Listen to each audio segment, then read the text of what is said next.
Good morning to all of you. आज जो है बेटा आपका जो है स्वागत है, क्लासेज में स्वागत है। तो सबसे पहले मैं आपको बताना चाहूँगी कि आज का टॉपिक जो है हमारा क्या है। आज का टॉपिक जो है हमारा है यानी कि विराम चिन्ह। कौन सा है? विराम चिन्ह। तो सबसे पहले जो है सभी बच्चे अपनी आरोही हिंदी व्याकरण की जो है बुक निकालेंगे और इसमें जो है लेसन निकालेंगे आप, यानी कि जो है विराम चिन्ह जो कि लेसन 15 है। और बाकी की जो है मैंने आपको हिंदी ग्रामर करा दी है, तो आपने वीडियो अवश्य देखी होगी बेटा। जिन बच्चों ने नहीं देखी है वो वीडियो जो है यूट्यूब पे द्रोण विद्यापीठ जो है क्लिक करके उस वीडियो को आप देख सकते हैं। और जो है आपके यानी कि ऑनलाइन क्लासेज में भी जो है वीडियो आ ही रही हैं लगातार, तो आप उसमें से भी देख सकते हैं। तो आज का टॉपिक जो है हमारा कौन सी, यानी कि किसी भी क्लास में ये कर सकते हैं। सब्जेक्ट बेटा हमारा है हिंदी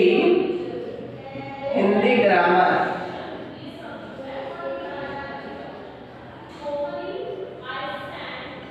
हिंदी ग्रामर और सब जो है टॉपिक, यानी कि आज का टॉपिक है विराम चिन्ह। विराम चिन्ह। तो इस टॉपिक के बारे में जो है आज मैं आपको बताने वाली हूँ, विराम चिन्हों के बारे में आपको बताने वाली हूँ आज की वीडियो में। तो सबसे पहले जो है बेटा हमारे सामने क्वेश्चन आता है कि विराम चिन्ह क्या है, ये क्यों लगाए जाते हैं। तो मनुष्य जब बेटा बातचीत करता है, कोई भी व्यक्ति एक दूसरे से बातचीत करता है, तो उस समय वाक्य के अंत में या बीच में जो है रुकता है, बीच में रुकता है, यानी कि लगातार अपनी बात को नहीं कह सकता है।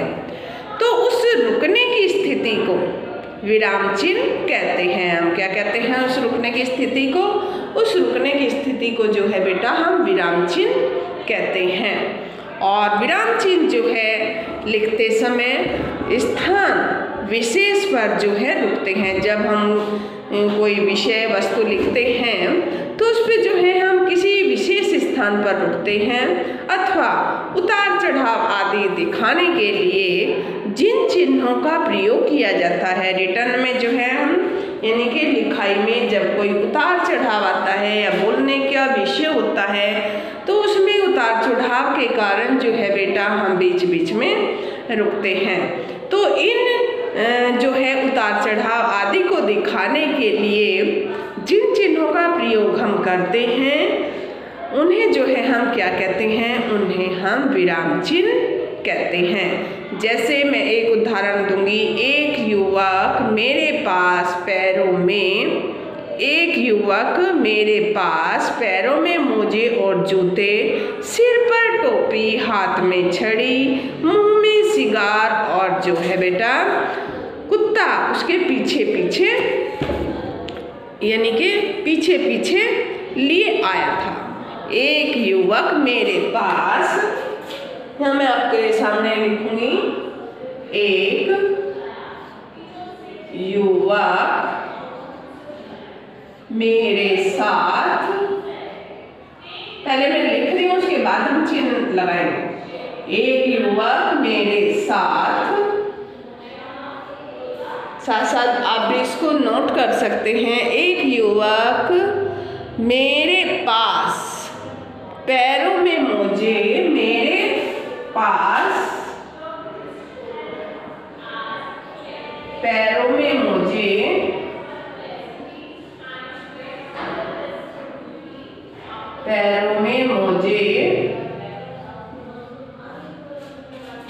क्या थे पैरों में मोजे और जूते,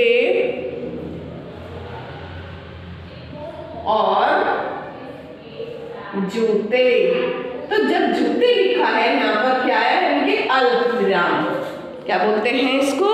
अल्प विराम। तो इस प्रकार जो है हमने यहाँ पर लगाया, यानी कि उसने पैरों में क्या डाल रखा था, मोजे और जूते।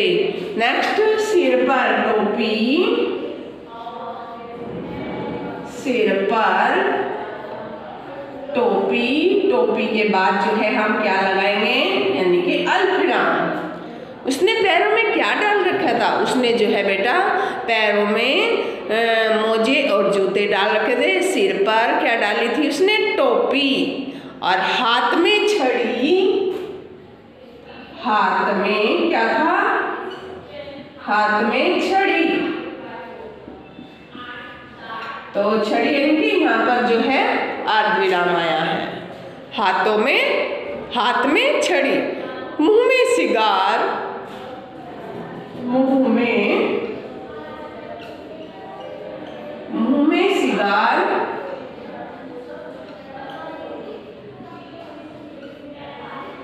क्या था मुंह में जो था बेटा सिगार, और कुत्ता पीछे पीछे लिए आया, और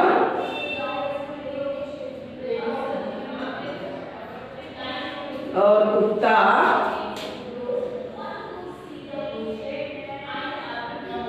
पीछे पीछे, कुत्ता क्या था, यानी कि कुत्ता पीछे पीछे, पीछे पीछे के बीच में जो है संयोजक चिन्ह बोलते हैं हम इसको, क्या बोलते हैं इसको, संयोजक चिन्ह बोलते हैं। पीछे पीछे, कुत्ता पीछे पीछे आया।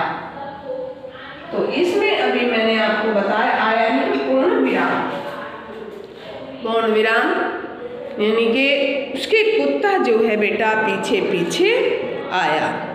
तो आपने इसमें देखा कि बोलते समय वाणी में आने वाले ठहराव तथा प्रश्न, विस्मय आदि का जो है व्यक्त करने के लिए लिखित भाषा में बनाए गए चिन्हों का भी प्रयोग, इसको जो है क्या कहते हैं, विराम चिन्ह कहते हैं। अगर इस वाक्य में विराम चिन्ह के स्थान पर बदल दिए जाएं तो इस स्थान पर जो है विराम चिन्ह के लिए बदल दिए जाएं तो क्या आएगा, यानी कि आपने देखा कि विराम चिन्हों में अनुचित प्रयोग से अर्थ का अनर्थ हो जाता है। तो हिंदी में विराम चिन्हों का प्रयोग होता है। तो जो है बेटा आपकी हिंदी में जो है विभिन्न प्रकार के विराम चिन्हों का प्रयोग किया गया है। जैसे मैं आपको तालिका में बताऊंगी कौन कौन से चिन्हों का जो है प्रयोग किया गया है और उनके कौन कौन से जो है बेटा चिन्ह होते हैं। तो सभी बच्चे जो हैं ये उतारेंगे बोर्ड से। इसमें जो है जो मैंने आपको अल्पविराम और पूर्ण विराम या संयोजक चिन्ह का जो है प्रयोग दर्शाया गया है इसमें, तो सभी बच्चे जो हैं इसको उतारेंगे। Very nice.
बेटा आपने ये उतार लिया होगा बोर्ड से, आप समझ गए होंगे कहाँ पर कौन सा चिन्ह लगाया गया है। अब जो है मैं आपको विराम चिन्ह यानी कि क्रम से जो है हमारे विराम चिन्ह होते हैं 13।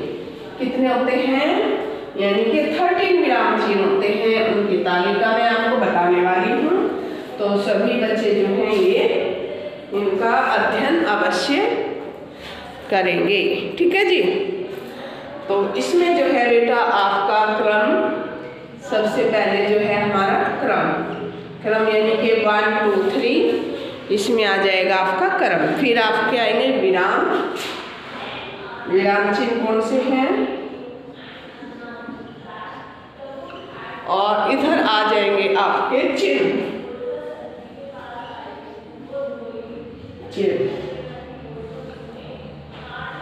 ठीक है, तो इसमें क्रम जो है नंबर 1 आपका जो है सबसे पहले हम लिखेंगे आपका यानी कि अल्प विराम।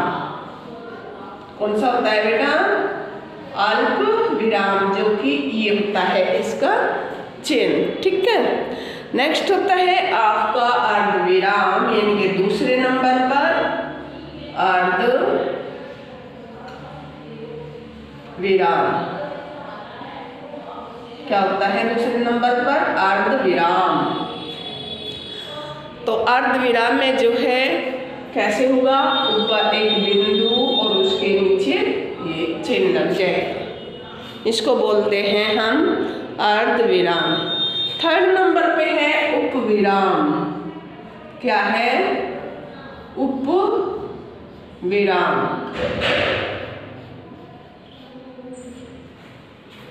ये क्या है बेटा आपका? यानी कि उपविराम। तो इसमें जो है उपविराम में यानी कि आता है हमारा, यानी कि हम आगे कुछ बात कहने वाले हैं, यानी कि निम्नलिखित प्रश्नों के उत्तर दीजिए। तो इसमें हम उपविराम का जो है चिन्ह का प्रयोग करते हैं। नेक्स्ट है आपका पूर्ण विराम, यानी कि 4th नंबर पर जो है बेटा आपका क्या है? पूर्ण विराम।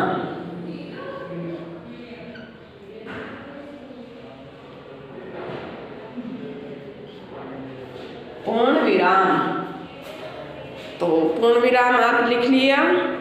नेक्स्ट प्रश्नवाचक चिन्ह कौन से नंबर पर है हमारा? यानी कि 5th नंबर पर है हमारा कौन सा? प्रश्नवाचक चिन्ह।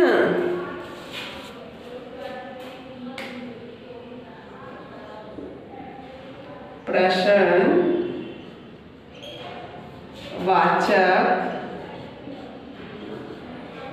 चिन्ह। पूर्ण विराम सभी को मालूम है, चिन्ह। प्रश्नवाचक भी जो है बेटा सभी को मालूम है, सभी जानते हैं। जब प्रश्न पूछा जाता है या किया जाता है तो इस चिन्ह का जो है हम प्रयोग करते हैं। किसका? यानी कि प्रश्नवाचक चिन्ह का। नेक्स्ट है आपका विस्मयादि बोधक। 6 नंबर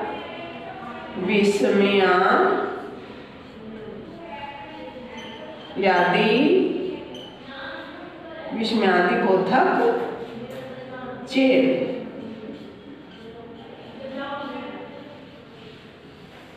बोधक चिन्ह, तो इसमें जो है पूर्ण विराम और उसके बाद नीचे बिंदु का प्रयोग किया जाता है, इसको बोलते हम विस्मयादि बोधक चिन्ह। नेक्स्ट है उद्धरण चिन्ह नंबर 7।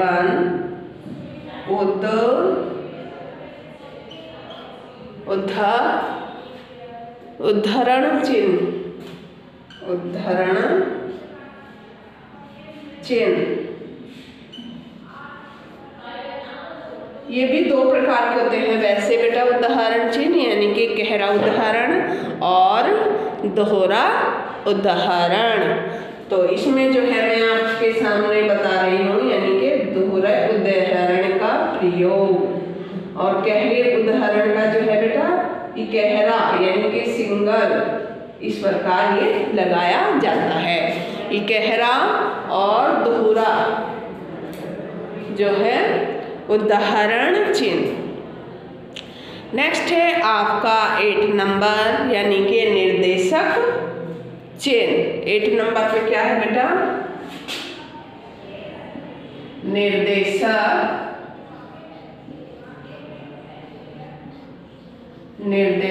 चिन्ह।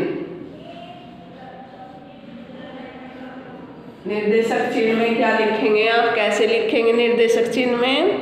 निर्देशक चिन्ह जो है ये होता है हमारा, यानी निम्नलिखित प्रश्नों के उत्तर दीजिए, निर्देश दिया गया होता है इसमें। अब जो है आपका कौन सा नंबर है, यानी कि 9 नंबर विवरण चिन्ह। कौन सा है बेटा? विवरण चिन्ह।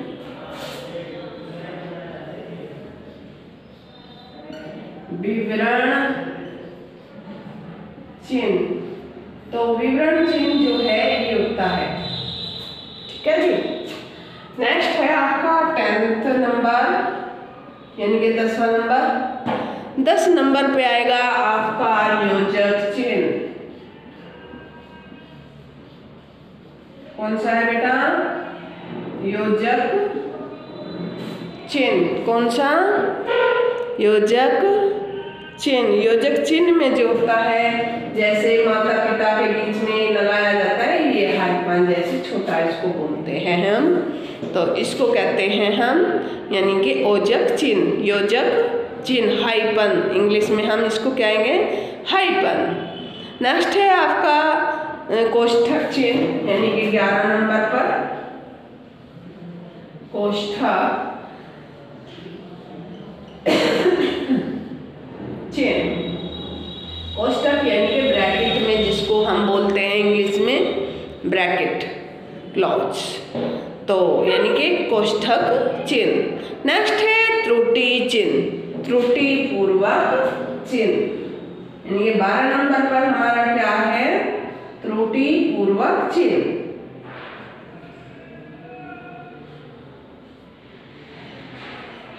त्रुटि पूर्वक चिन्ह। तो त्रुटि पूर्व में जब हमारी वाक्य में कोई गलती हो जाती है, तो कोई अक्षर या शब्द छूट जाता है, तो हम बीच में ऐसे जो है त्रुटि पूर्वक ये लगा देते हैं और उसके ऊपर ये हम लिख देते हैं। ये आपने देखा भी होगा, आप स्वयं भी इस जो है ये चिन्ह का प्रयोग हमेशा करते रहे हैं। नेक्स्ट आपका है लाघव चिन्ह। 13 नंबर पे है आपका लाघव। लाघव चिन्ह जो है ये होता है हमारा किसी शब्द या वाक्य को शॉर्ट में लिखना, जैसे हम लिखते हैं डॉक्टर, डॉक्टर के आगे हम ये 0 का चिन्ह उसमें बनाते हैं, तो यानी कि इसको हम कहते हैं बेटा क्या? लाघव चिन्ह, ठीक है। तो अभी जो है मैंने आपको कोष्ठक में भी कई चिन्ह आते हैं, जैसे आपने देखा होगा इस तरीके से भी आपके चिन्ह आते हैं।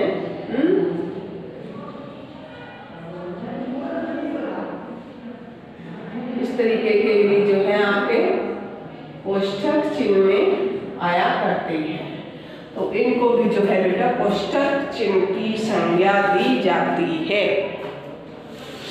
तो आप अपनी ये बुक में भी देख सकते हैं, इनकी डेफिनेशंस जो है कंप्लीट दी गई हैं। और जैसे मैंने आपको बताया था कि जो है इसमें उदाहरण चिन्ह जो होता है इकहरा उदाहरण, यानी कि इकहरे उदाहरण चिन्ह का प्रयोग किसी लेख, कविता, पुस्तक आदि का नाम लिखने के लिए जो है ये होता है।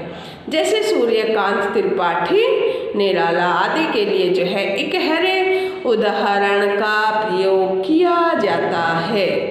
और दोहरे उदाहरण चिन्ह का जो है प्रयोग कब किया जाता है? दोहरे उदाहरण चिन्ह का जो है प्रयोग किसी का कथन ज्यों का त्यों उसी के शब्दों में लिखने के लिए किया जाता है। जैसे पाप से घृणा करो, पापी से नहीं। तो इसमें जो है क्या है, दोहरे उदाहरण चिन्ह का हम प्रयोग करते हैं।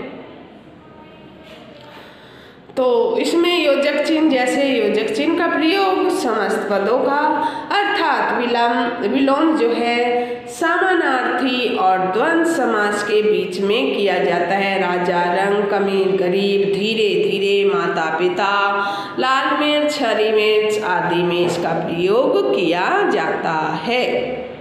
नेक्स्ट, त्रुटिपूर्वक या हस्पंद चिन्ह। तो त्रुटिपूर्वक का प्रयोग जैसे मैंने अभी आपको बताया था, वाक्य लिखते समय यदि कोई शब्द छूट जाता है तो उस शब्द को प्रदर्शित यानी को दिखाने के लिए किया जाता है। जैसे राम ने हम लिखना भूल गए हैं उसमें, और मुझसे ये कहा, राम ने मुझसे ये कहा। तो इनका जो है हम प्रयोग करते हैं। फिर है आपका लास्ट में लाघव चिन्ह। लाघव चिन्ह जो है बेटा किसी बड़े शब्द को संक्षेप में लिखने के लिए प्रथम अक्षर लिखने के बाद लगाया जाता है। जैसे चौधरी, ईस्वी, डॉक्टर, प्रोफेसर आदि के बाद में इसका प्रयोग लिखा जाता है, यानी कि संकुचित रूप में लिखने के लिए।